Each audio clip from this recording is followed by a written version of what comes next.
Well, Tremper Longman is a very famous and respected evangelical Bible scholar, Old Testament scholar at Westmont College in California, Christian school. He's written a commentary on the book of Job. He says this: the description of this creature, referring to Behemoth, though, supersedes any normal creature, as will Leviathan. The view advocated by so-called young earth creationists that Behemoth and Leviathan are dinosaurs is preposterous. The author of Job would have no knowledge of dinosaurs. The view is the result of an overly literalistic reading of Job. The best understanding is that Behemoth and Leviathan are not real creatures, but rather represent the ultimate of land animals and sea creatures, respectively. Well, a couple points I need to make here is, first of all, technically speaking, dinosaurs are not sea creatures, they're land animals. So even if a creationist says that Leviathan was a dinosaur, that's not technically correct. They were apparently, from the description in Job 41, they were swimming reptiles. But then we want to ask a question. How does Tremper Longman know that the author of Job would have no knowledge of dinosaurs? We aren't even absolutely sure who the author was. So how would he know? Of course, he wouldn't know. And then he says that these weren't real creatures. They represent the ultimate in land animals and sea creatures. But wait a minute, if they're mythological, how can they represent the ultimate? That's very confusing language. But were they real creatures? Well, if we read the passage in context, as we saw in the preceding two chapters, God talked about creatures that we have today that surely Job saw, or the author of Job saw. So he's already given us a context that God is talking about real creatures. Why would God then switch to talking about a mythological creature? There's no indication in the text that God has switched from the real to the not real. And furthermore, when we look at the details of Behemoth, or in this case, Leviathan, there's more detail of these two creatures than any other creature in the Bible, which is significant. Why would God spend all this time talking about these details of a creature that never existed and is mythological? He was fearless and can't be captured by man, dangerous, terrifying row of teeth. It can breathe out fire and smoke. He has a strong neck. Spears can't penetrate the folds of his skin or scales, and nothing on the earth like him. So he was the greatest sea creature, evidently, at the time. Could it be that he is a description of a Leviathan, of a plesiosaur? They were huge animals, up to 40 feet long, 30 tons, and fierce creatures, as far as scientists have been able to figure out from the fossil evidence. But Tremper Longman goes on to say, furthermore, the attempt to identify Leviathan with the dinosaur fails, as with Behemoth, because the author of Job would not have been aware of dinosaurs, which became extinct long before the advent of humans. Well, again, how does he know what the author of Job was aware of? But you can clearly see it's nothing in the text that is driving this interpretation. It's that Tremper Longman has just accepted what the evolutionary scientists say about dinosaurs. But we, in the first part of this lecture, gave plenty of reasons why we shouldn't believe what the evolutionists are saying about when dinosaurs existed, when they went extinct. He had a footnote in the book and usually footnotes are designed to support or give additional information confirming the statement that's just been made. So we go to footnote 60. The idea of dinosaurs and human beings existed at the same time, a view held by some young earth creationists, is supported by neither science nor the Bible. Well, I don't know any young earth creationists who don't believe that dinosaurs and humans lived at the same time. If they're young Earth creationists, they would have to believe that. So he apparently hasn't read young Earth creationist literature very well, if at all. And of course, it's contrary to science. No, let's be careful here. It's not contrary to science. The belief that dinosaurs and humans live together is contrary to what the majority of scientists say. Science doesn't say or support anything. It's the majority view of scientists that support or don't support something. And of course, he believes the Bible doesn't support this because he's already dismissed the passages that could point to the existence of a dinosaur and treated them as mythology. Well, dinosaurs were made on day 6.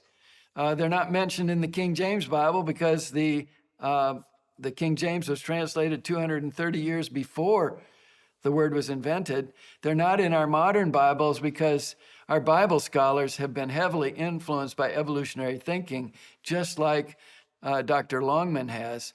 And so they don't see the evidence, or they see it and dismiss it as myth. But we believe that God's word is true, and the context in Job 38 to 41 indicates those were real creatures. So dinosaurs and elephants and hippos were made on day 6. So what happened to the dinosaurs?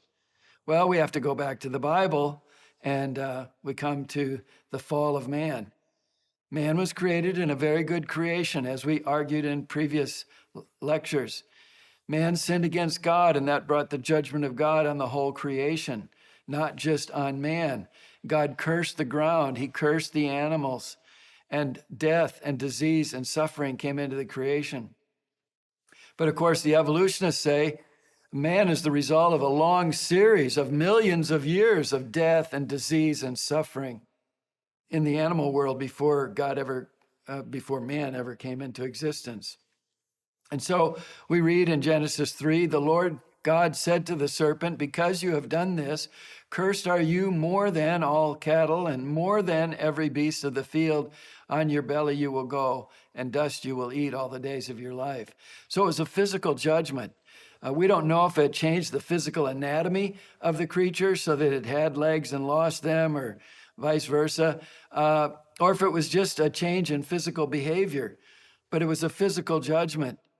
And then we come to the New Testament and the book of Romans, and Paul says, we know that the whole creation is groaning and suffering the pains of childbirth together until now.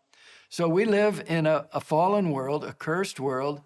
It's not the original very good creation that Adam and Eve knew before they sinned. And so we don't know if it happened gradually or rapidly. But some creatures began to die. Some creatures began, all the creatures began to eventually die. And some creatures began to eat other creatures and become carnivores. Sooner or later, creatures started to have disease, and scientists have found evidence in the fossil record of brain tumors, cancer, arthritis. Those wouldn't have been part of the very good creation for millions of years before man. And the world became very, very evil, so evil, the Bible says that the thoughts and the intentions of the human heart were only evil continually. And so God said, I'm going to destroy the world. I'm going to send a flood. And he told Noah to build an ark. And he told Noah to take 2 of every kind of land animal and bird onto the ark. And as we argued in a previous lecture when we looked at biological evolution, he didn't have to take 2 of every species onto the ark, 2 of every kind. And since dinosaurs are land animals, he would have taken 2 of every kind of land animal, every kind of dinosaur on the ark. And as soon as we say that, non-Christians scoff, and sadly, some Christians scoff. And they say, well, there's no way you could fit all the animals on the ark. There's no way you could fit a dinosaur on the ark. Well, you couldn't fit that dinosaur in that ark, but that wasn't the ark.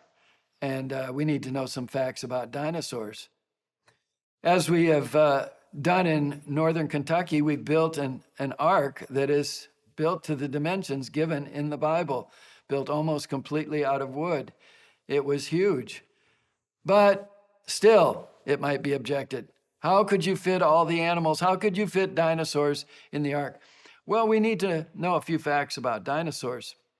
First fact is, not all dinosaurs were really large. Some dinosaurs were no bigger than a chicken at full maturity, we're told. Furthermore, all of the large dinosaurs were small ones. Here you have a little itty bitty alligator or crocodile coming out of the egg. They're very, very small. You could stick your finger in the mouth of that little alligator and it would just kind of tickle your finger. But that alligator or crocodile is going to grow to a really big size, and you don't want to stick anything in that mouth. The largest dinosaur eggs that we've ever found are only a little bit bigger than an American football. So the great T-Rex, the great Apatosaurus, the Triceratops, they were once small. Furthermore, regarding the really large dinosaurs, scientists have studied the growth pattern in their bones compared to the growth pattern in living creatures, other reptiles, birds, etc. And they found that those really big sauropods grew very little the first part of their life. Most of their growth was later in life. And so if Noah took the animals on the ark when they were young, they would be small, and they'd be, most of their growth would be after the year on the ark. But when we say that, people say, now, wait a minute, you're trying to make it easy for Noah. No, think about it. The Bible says God brought the animals to Noah. Why? To keep offspring alive on the face of all the earth, Genesis 7:3 says. God would not bring the big Apatosaurus, the big T-Rex to the ark because that would be Grandma and Grandpa. He'd bring junior T-Rex, junior Apatosaurus, and they would be young. And they would have a full life of reproductive potential after the flood. But there's another fact we need to consider, and that is that evolutionists have multiplied the number of genuses or genera of dinosaurs and species of dinosaurs. Almost every new discovery gets a new species name. But there's a problem because sometimes, rarely do they find the whole skeleton. Often they just find a few bones. So you have a scientist, say, in China who finds a few bones, and he gives it a genus and species name and writes up an article about it, and that gets into the literature, that genus and species name. And then you get another scientist, say, in North America, and he finds some bones, and he gives it a different genus and species name. And it's years later that they find out, well, actually, they found more bones, and that's the same kind of creature. Another reason why there's a multiplication of genuses and species is explained in this National Geographic article. Many dinosaurs may be facing a new kind of extinction. A controversial theory suggests as many as a third of all dinosaur species never existed in the first place. That's because young dinosaurs didn't look like mini-me versions of their parents. Instead, like birds and some other living animals, the juveniles went through dramatic physical changes during adulthood. This means many fossils of young dinosaurs, including T-Rex relatives, have been misidentified as unique species, the researchers argued. When the paleontologists studied the Triceratops skulls, they found that the youngest animals' tiny straight horns changed as they got older. Juvenile horns actually curved backward, whereas adult horns pointed forward. The animal's distinctive neck frill also changed. The triangular spiked horns surrounding the frill in juveniles became flattened and lengthened into a bony fan-like shield.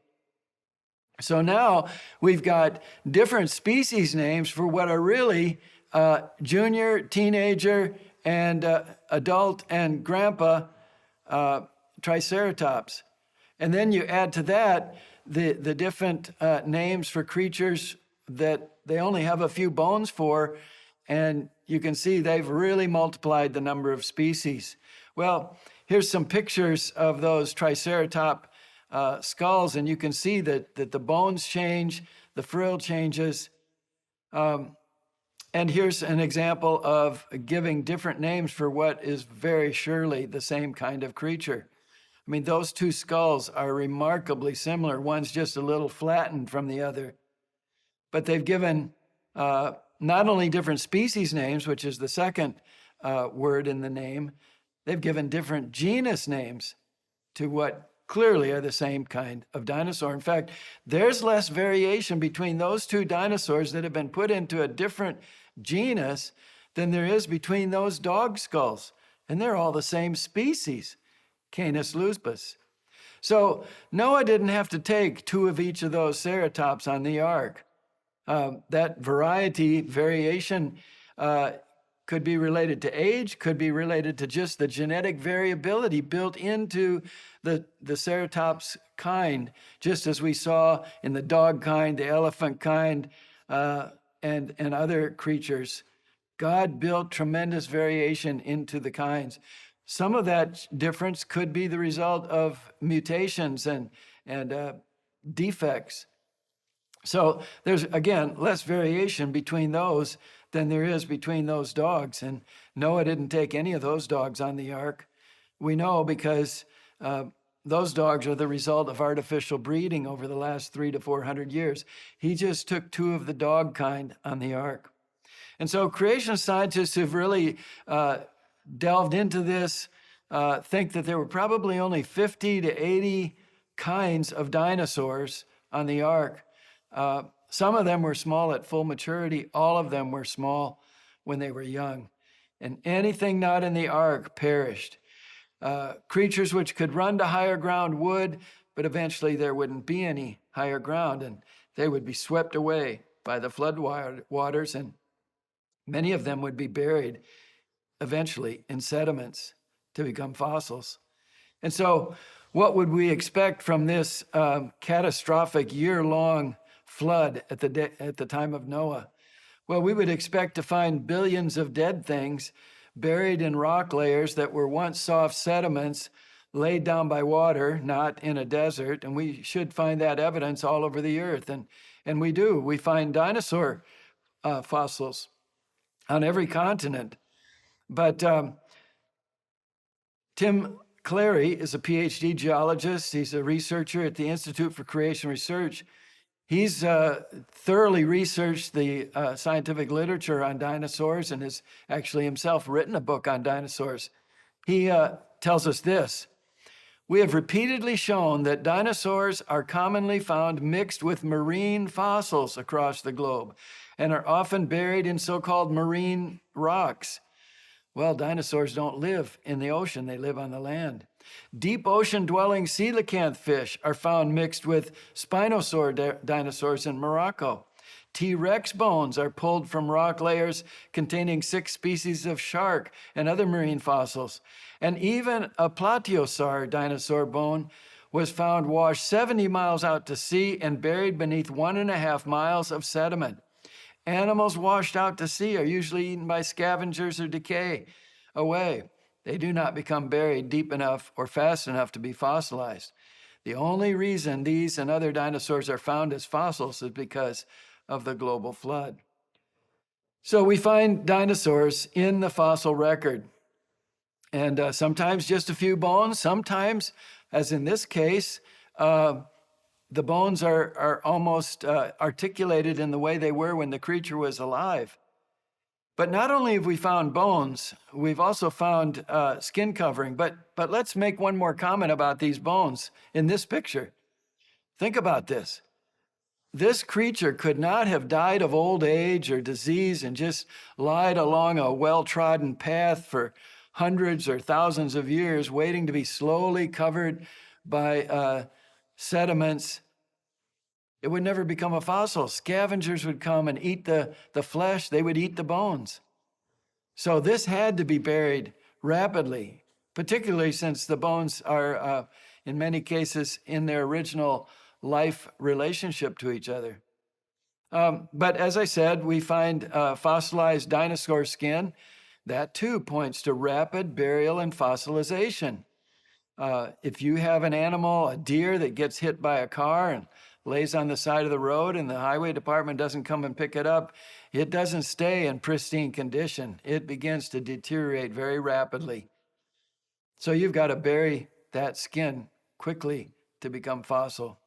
We also find fossil footprints where sometimes the skin detail is preserved. And speaking of footprints, there are a lot of trackways of dinosaur footprints on several continents, but they have some distinctive characteristics. They're nearly always straight and parallel. They don't look like the animals are just kind of meandering as animals do in regular life. There are very few tracks of young dinosaurs. They're just adult ones. What happened to the kids? They're only found on flatbed bedding plains. Vegetation is rarely found with the prints or with egg nests. What in the world did they eat? And often only the front footprints of a four-toed dinosaur are found. All of this fits with the flood. The creatures going in a straight path, trying to escape the rising floodwaters. Very few young. They were swept away. They couldn't keep battling against the water. And footprints of only the front 2 feet. At times, their body was lifted off the floor of the sediment. And of course, if it was a global flood ripping up all the vegetation, there would be very little vegetation with them buried in the sediments. Another interesting fact is that it is not uncommon to find T-Rexes in death throes in water. At least that's the evolutionist interpretation, that the creature was throwing its head back, trying to gasp for air. That looks like what we would expect from a creature being buried in a flood. But people object and say, but there are no humans buried in the fossil record with dinosaurs, and that's proof positive that they never existed. Well, we dealt with that idea in an earlier lecture, this fundamental assumption of evolutionary geologists and paleontologists that if a creature is not buried in a particular layer, it's proof positive that creature didn't exist when that layer was deposited. And I showed in that previous lecture that is demonstrably false, and evolutionists don't use that principle when it doesn't help their view.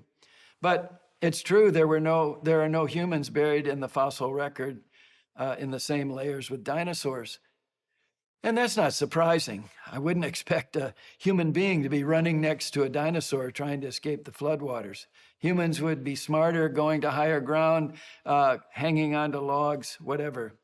Well, we are told that there are no living dinosaurs today, and evolutionists have said that there's 65 million years worth of sediment by their dating where there are no humans and no dinosaurs, and that's just proof positive they never existed. Well, that's not proof positive at all, because the coelacanth was only known from the fossil record. It went extinct with the dinosaurs. As we noted, it is buried in the same level with the dinosaurs. And so for a long time, the evolutionists said the coelacanth went extinct 65 million years ago, because above that 65 million year mark in their dating scheme, no coelacanth fossils. They said that until 1938, when the coelacanth was found swimming off the coast of Madagascar in about 400 feet of water. They've since found coelacanths off the coast of Japan and Indonesia. And when they compare the living coelacanth with the fossil, it's virtually identical. So we have coelacanths and humans living on the Earth today, and we don't have humans down there with the coelacanths in the fossil record, but of course that's not surprising. Humans don't live at 400 feet below sea level. Well, the evolutionists have changed their tune a little bit recently. They announced that they found the coelacanth in fossil layers that they say are 17 million years old. So again, the principle, the absence of fossils is not evidence of absence or the non-existence of a creature. Well, why did they become extinct? Well, a few years ago, we called the Cincinnati Zoo because they have an endangered species program. And we asked them, well, why do creatures go extinct? And they said, well, man overhunts them, man destroys their habitat, man brings disease into the population. There are a number of reasons. And we asked, well, why did the dinosaurs go extinct? And they said, well, we don't know for sure. But why couldn't it be the same reasons that man overhunted them after the flood, that man destroyed their habitat, or maybe the climate change brought a destruction of the habitat? Man brought disease into their population in some way. And so the post-flood world was a harsher world than the pre-flood world. So there's a number of reasons. There are many creatures that go extinct today for similar reasons. But let's remember, they might not be extinct. Remember the coelacanth.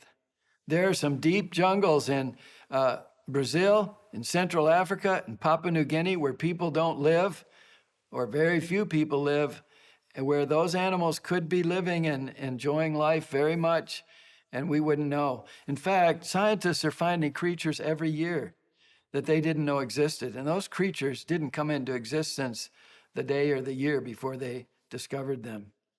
Well, when did they become extinct if they did? For sake of argument, let's assume that they did. Well, Mary Schweitzer was a graduate student at Montana State University in 1993.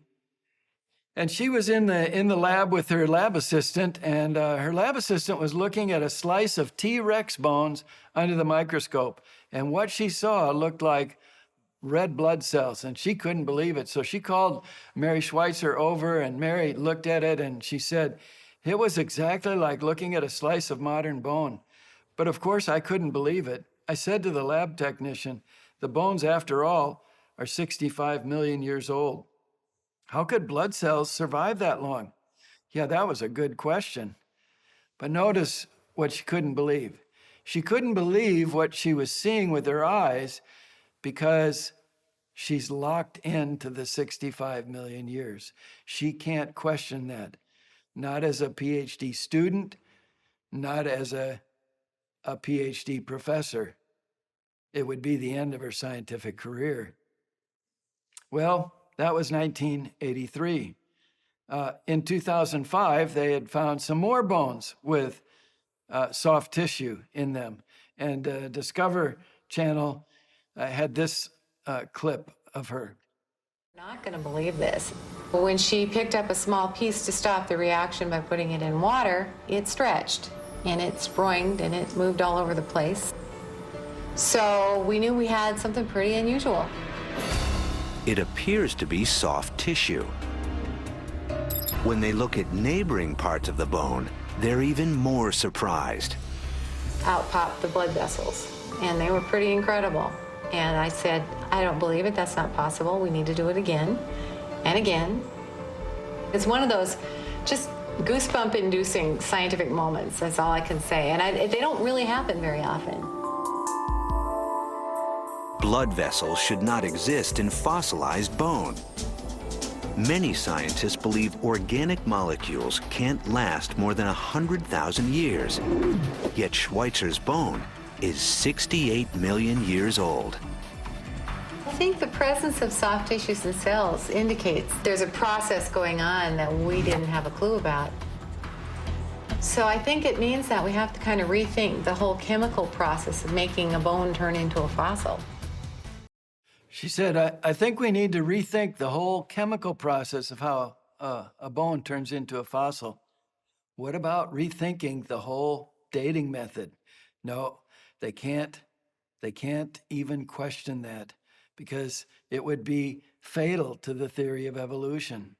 It is the sacred tenet of evolution, the millions of years. Well, Mary has become quite an expert on this. In 2005, some more dinosaur bones with tiny, delicate vessels that carried blood through a duck-billed dinosaur 80 million years ago. They never fossilized and still contain the beast's tissue, a new study finds. Well, creation scientists embarked a few years ago on the iDino project at the Creation Research Society. They're getting their own bones from the Hell Creek Formation in Montana and other places, and they're analyzing these under the microscope.